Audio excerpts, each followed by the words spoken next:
Mukhang medyo naliligaw ata si Sir kasi parang ang sinasabi niya dito, yung proseso sundin ng sundin at yung mga nagpupulis doon sa mainstream media. Ang tanong, hindi po ba nagkakamali yun? Ang lahat nagkakamali, pero mas malamang magkamali, walang proseso. Ang lahat nagkakamali, pero wala kang standards, wala kang proseso, wala kang sistema. Mas malamang kang magkamali dahil nag-iisa ka eh. Okay, sige po. Huling hirit.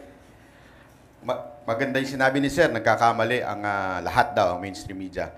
Ang pinagkaiba, sa social media, kaya mong i-correct within minutes yung pagkakamali. Sa mainstream media, kinabukasan mo pa i-correct dahil ipapaalam mo pa bago ka pa maglabas ng erratum.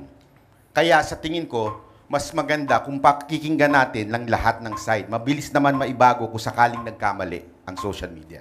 May mga pagkakataon na ang mga social media influencer ay pinagpipilitang mali ang isang mali, hindi binubura at pinagpipilitang tama sila.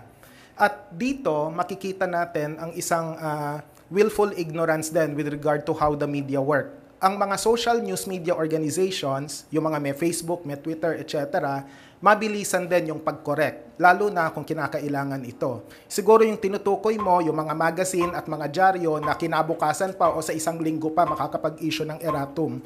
Isang salita lang, iba ang gatekeeping sa censorship. We go for gatekeeping. Salamat.